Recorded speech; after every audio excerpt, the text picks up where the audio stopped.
CM Siddaramaiah ವಿರುದ್ಧದ MUDA case. ಈ ಕೇಸ್ನ ತನಿಖೆ ಈಗ ಮುಕ್ತಾಯವಾಗಿದೆ. ಮೈಸೂರು ಲೋಕಾಯುಕ್ತ ಅಧಿಕಾರಿಗಳಿಂದ ಐಜಿಪಿಗೆ ವರದಿ ಸಲ್ಲಿಕೆಯಾಗಿದೆ. ಸಿಎಂ ಸಿದ್ದರಾಮಯ್ಯನವರಿಗೆ ಬಹಳ ದೊಡ್ಡ ಸಂಕಷ್ಟವನ್ನ ತಂದಿಟ್ಟಂತಹ ಮೂಡಾ ಪ್ರಕರಣ. ಈ ಪ್ರಕರಣದ ತನಿಖೆಯನ್ನ ಲೋಕಾಯುಕ್ತ ನಡೆಸ್ತಾ ಇತ್ತು. ಈಗ ಪ್ರಕರಣದ ತನಿಖೆ ಮುಕ್ತಾಯವಾಗಿದೆ. ಸಿದ್ದರಾಮಯ್ಯನವರು ಮೊದಲ ಆರೋಪಿಯಾಗಿದ್ರು ಮೂಡಾ ಅಕ್ರಮದ ಕೇಸ್ನಲ್ಲಿ. ಈ ಪ್ರಕರಣದ ತನಿಖೆ ಈಗ ಮುಗಿದಿದ್ದು ಮೈಸೂರು ಲೋಕಾಯುಕ್ತ ಅಧಿಕಾರಿಗಳು ಐಜಿಪಿಗೆ ವರದಿ ಸಲ್ಲಿಸಿದ್ದಾರೆ. ಲೋಕಾಯುಕ್ತ ಎಸ್ಪಿಯಿಂದ ಐಜಿಪಿ ಸುಬ್ರಹ್ಮಣ್ಯೇಶ್ವರ್ಗೆ ವರದಿ ಸಲ್ಲಿಕೆ ಆಗಿದೆ. ತನಿಖೆ ಮುಗಿಸಿ ಹಿರಿಯ ಅಧಿಕಾರಿಗಳಿಗೆ ವರದಿಯನ್ನ ಸಲ್ಲಿಸಿದ್ದಾರೆ. ಹಿರಿಯ ಅಧಿಕಾರಿಗಳ ಪರಿಶೀಲನೆಯ ನಂತರ ಕೋರ್ಟ್ಗೆ ಅಂತಿಮ ವರದಿ ಸಲ್ಲಿಕೆಯಾಗುತ್ತೆ. ಮೈಸೂರು ಎಸ್ಪಿ ಕೊಟ್ಟಂತಹ ವರದಿಯನ್ನ ಹಿರಿಯ ಅಧಿಕಾರಿಗಳು ಮೊದಲು ಪರಿಶೀಲಿಸುತ್ತಾರೆ. ಲೋಕಾಯುಕ್ತ ಐಜಿಪಿ ಮತ್ತು ಎಡಿಜಿಪಿಯಿಂದ ವರದಿಯ ಸಂಪೂರ್ಣ ಪರಿಶೀಲನೆ ನಡೆಯುತ್ತೆ. ಒಂದೆರಡು ದಿನಗಳಲ್ಲಿ ಕೋರ್ಟ್ಗೆ ಅಂತಿಮ ವರದಿ ಸಲ್ಲಿಸುವಂತಹ ಸಾಧ್ಯತೆ ಇದೆ.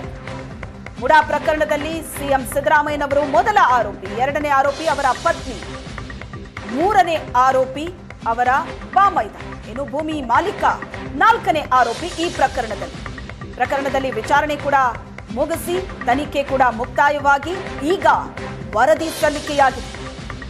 ಮೈಸೂರು ಎಸ್ಪಿ ಕೊಟ್ಟಂತಹ ವರದಿಯನ್ನ ಹಿರಿಯ ಅಧಿಕಾರಿಗಳು ಪರಿಶೀಲಿಸುತ್ತಾರೆ.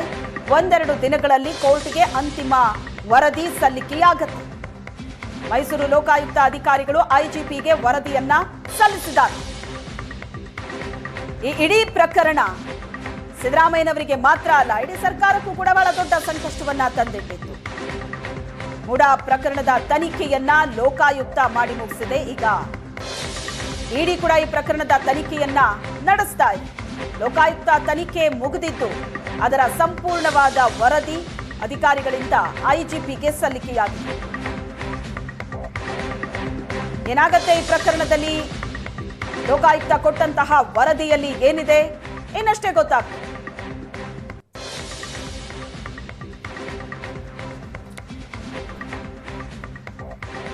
ಲೋಕಾಯುಕ್ತ ಅಧಿಕಾರಿಗಳು ಐಜಿಪಿಗೆ ವರದಿಯನ್ನ ಸಲ್ಲಿಸಿದ್ದಾರೆ.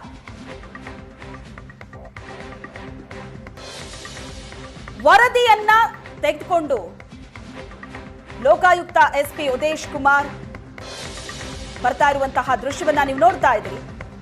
ಕಂಪ್ಲೀಟ್ ತನಿಖೆ ಮುಗಿದಿದೆ. ಹಿರಿಯ ಅಧಿಕಾರಿಗಳಿಗೆ ವರದಿಯನ್ನ ಸಲ್ಲಿಸೋದಕ್ಕೆ ಅಂತ ಬರ್ತಿದ್ದಾರೆ. ಸಲ್ಲಿಕೆ ಆಗಿದೆ. ಈಗ ಒಂದೆರಡು ದಿನದಲ್ಲಿ ಕೋರ್ಟ್ಗೆ ಅಂತಿಮ ವರದಿ ಸಲ್ಲಿಕೆ ಆಗುತ್ತೆ.